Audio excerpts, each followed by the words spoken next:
welcome to Happiness in the City. This is Barbara, and today I'd like to talk about a topic that is very important these days, and it is about travel.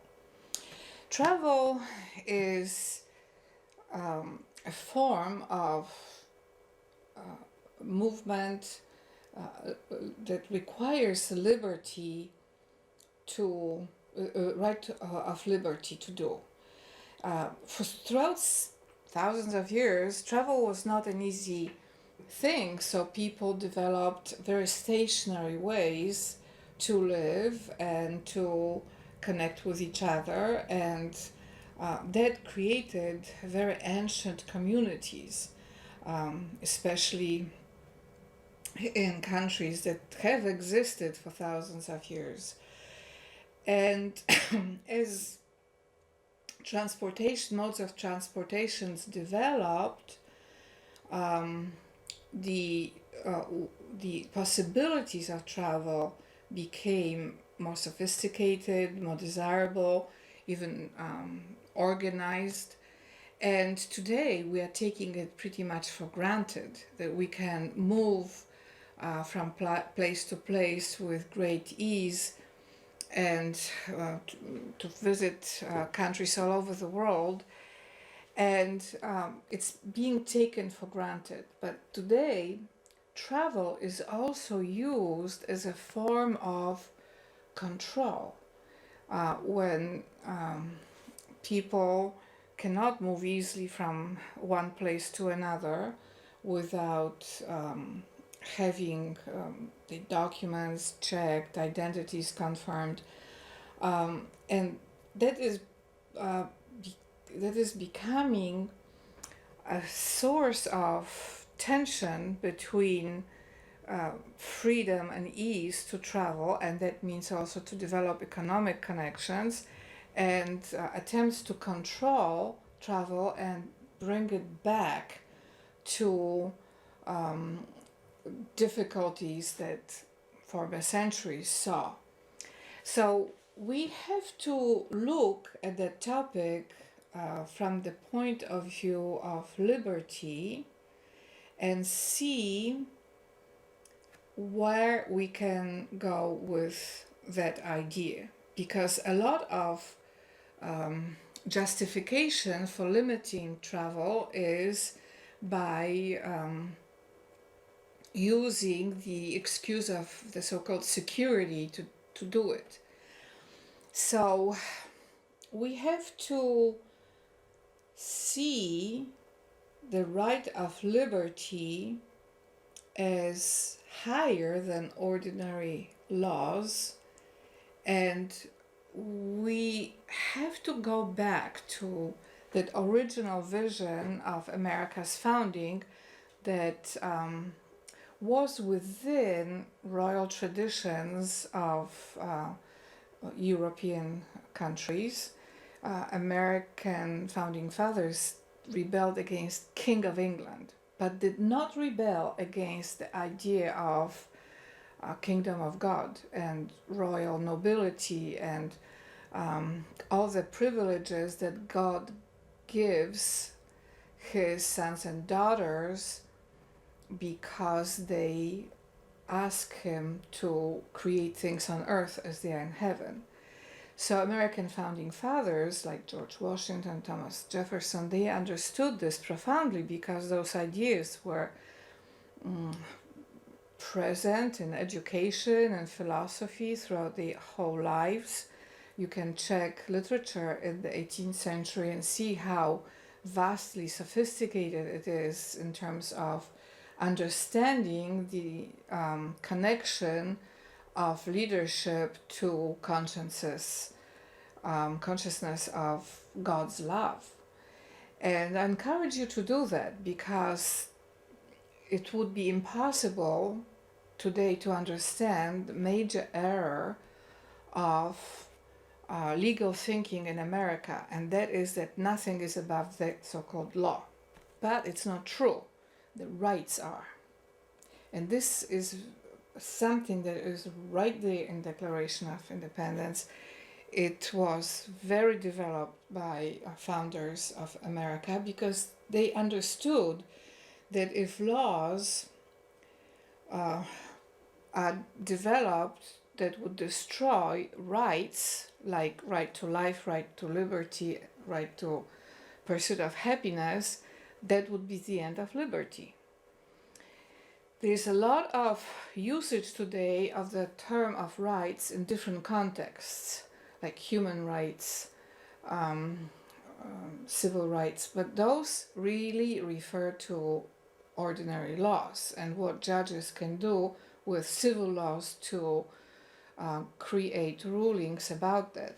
The idea of right is much higher than the idea of rights, because the idea of right comes from divine right. In other words, from understanding that leadership has to come from God and be accountable to God first. And of course, God is love, God is king, God is justice. So leadership that has that accountability would not promote laws that would violate right to life, right to liberty, and right to pursuit of happiness. So America is in the situation of duality of law. The foundational rights, right to liberty, right to pursuit of happiness, right to life, and then civil laws that are supposed to be in alignment with this, but they are forbidden to overturn the foundational rights of America. So when you look at legal thinking today that developed regulations around travel, you see that a lot of those regulations violate those three fundamental rights of American residents and American citizens. So the idea of travel is connected also with the idea of immigration. Who can visit a country for how long? It's connected with the idea of how Americans can travel to other countries, how different people can create companies. So we have a situation in which the freedom to travel created need to expand the reach of foundational rights of American Commonwealth. And it hasn't been solidified. It is informal, and it created amazing multinational corporations, global corporations. But today, under excuse of security, that basic right to pursuit of happiness, which is which in my opinion includes right to travel, is being destroyed. And I think that we have to rethink how the ordinary laws relate to foundational rights of America's founding. Because if there is ignorance of this and there is a certain negligence to take those foundational rights seriously, then God gets angry, because he gave those ideas to American leadership at the founding. They prayed to him. If you want one single proof, go to Harvard Square, and there is a place where George Washington prayed to God during the American Revolution. He prayed to God. So God answered the prayer, and this amazing Republic of the United States of America was created from that blessing. So no one should curse the blessing that God gave America. There are many other situations that confirm how much God is participant of the life in the United States of America. So people who ignore this may end up being in difficult situation of total failure of their endeavors in the long run. Even if they succeed in a short time, in the long run, there are all kinds of developments happening that are not favoring divine destiny. So the idea that the basic rights can destroy freedom to travel created a lot of resistance among the whole population of America, but also the whole world. And I think that we have to restore legal seriousness of the distinction between higher law of the land of America, which is law of right, versus other laws, civil laws. If we don't do that, there is a certain mockery created of the very nature of the United States of America. And that undermines the entire destiny of the whole nation, and it is not a good thing. And this is a situation we have today around the matters of travel. There is a prison wall being built on the border between United States of America and Mexico. It's like creating a situation in which Americans feel being imprisoned. The justification is so that Mexicans do not freely travel to America, but the outcome is, when I look at those images, it feels like prison walls are being built around America. And it's an awful feeling, because it is like a reminder that travel is prohibited. In order to travel, there are some ways a person has to do to avoid contact with those prison walls. And that is totally against the very nature of America, which wanted to create as much liberty, as much life, and as much pursuit of happiness that would end up in prosperity, tranquility, and loving connections between neighbors as possible. So to bring in civil laws to undermine those fundamental, foundational rights is mockery of the very nature of America. And you can look at many other situations in which traditionally Americans were so free to travel all over the world, and now, because of certain attempts to restrain this, other nations became very inhospitable to Americans. So now we see financial consequences of ignoring respect for the very nature of America, the very nature of liberty and love and power and authority and tranquility that was created as direction for this country.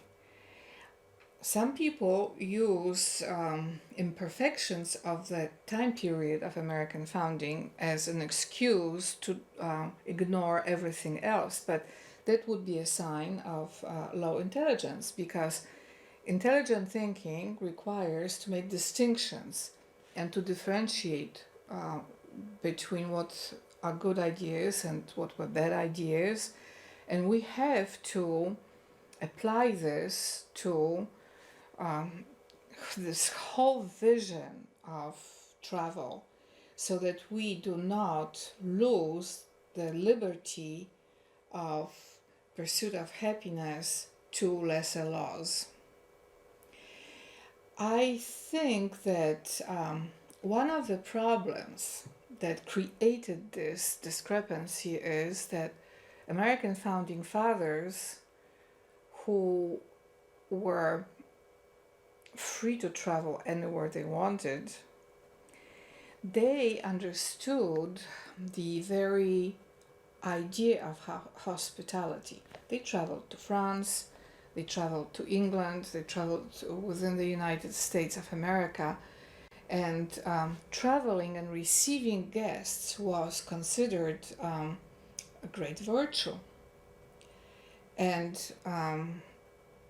we have to understand this virtue of hospitality again, because people are losing a lot of wonderful friendships by closing themselves to visiting other people and other nations with an open heart to make friendly connections. So when security thinking comes into this area of hospitality, it creates fear. And I think that in order for us to resolve that current situation of restraint, we have to also remind our security thinking that it should not be above those three foundational rights: the right to life, the right to liberty, the right to pursuit of happiness.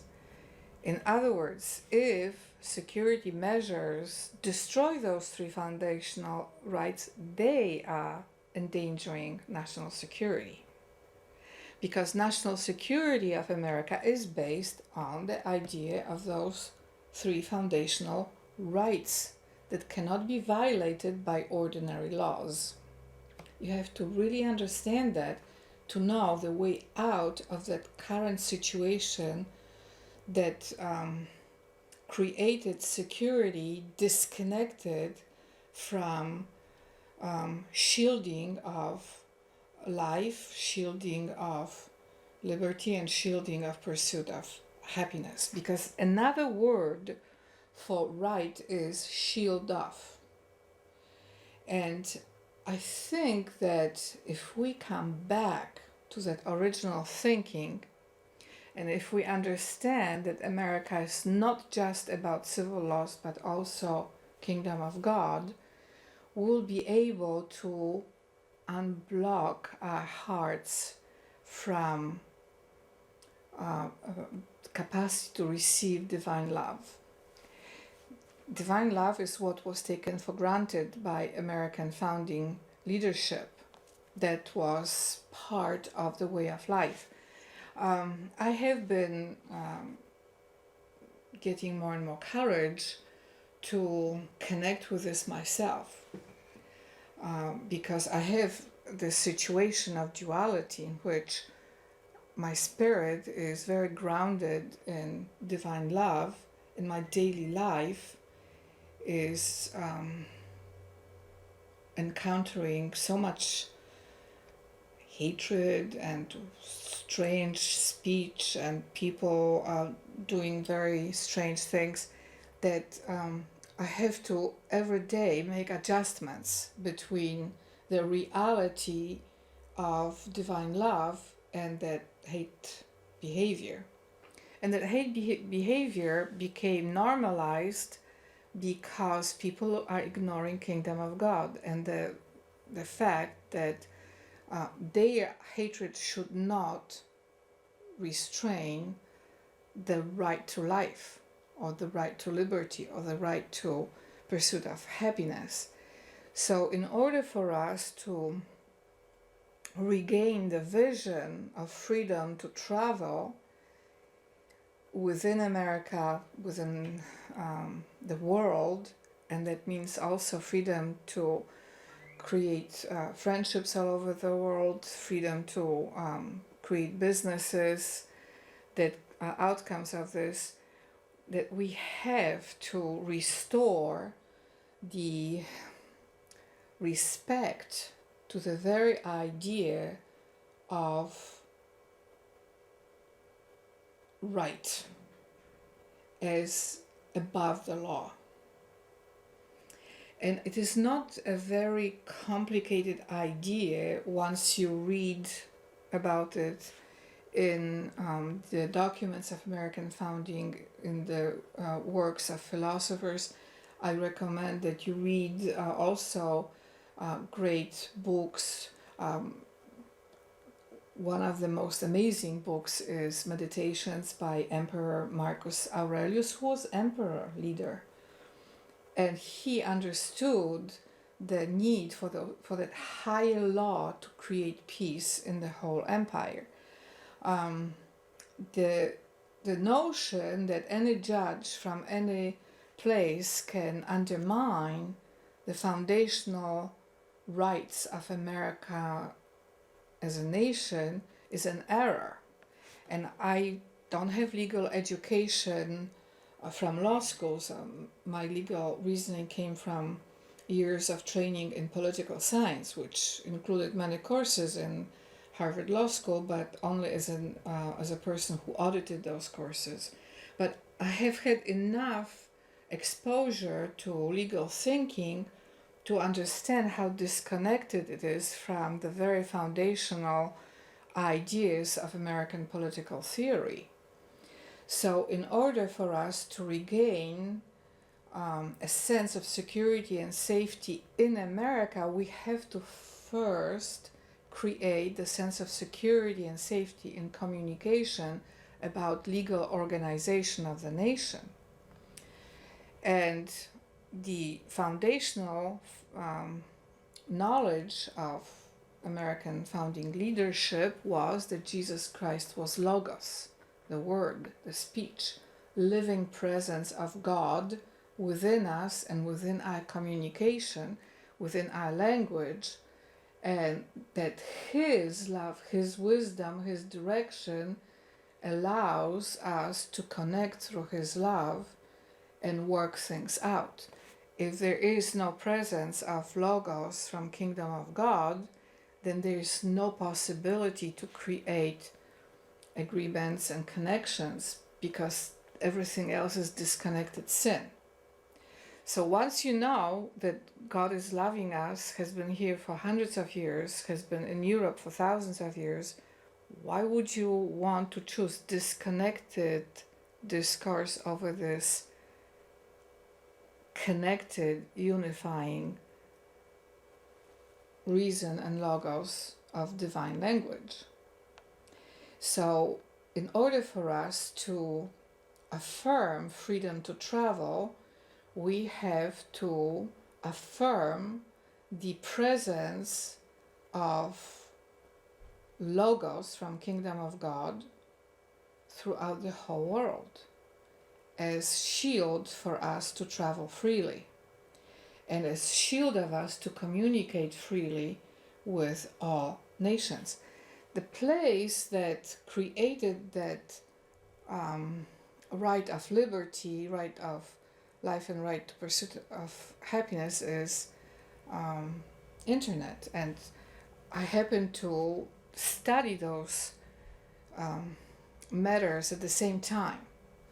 Internet connected subjects at MIT and political philosophy and politics of national founding at Harvard University. So I did everything I could to influence unifying thinking so that internet would actually be founded on the ideas of right as a higher law than ordinary civil laws.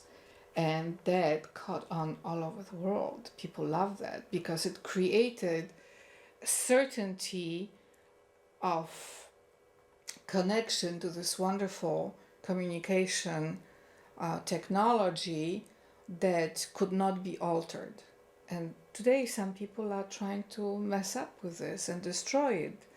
And that is not right. They think they're doing the the just thing, but they are actually destroying the right thing, the higher level way to organize peaceful relationships between people.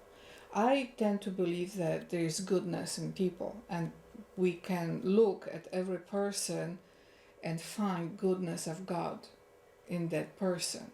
Some people disagree with this and they would rather look for some faults in another person, but that creates anxiety and disconnection.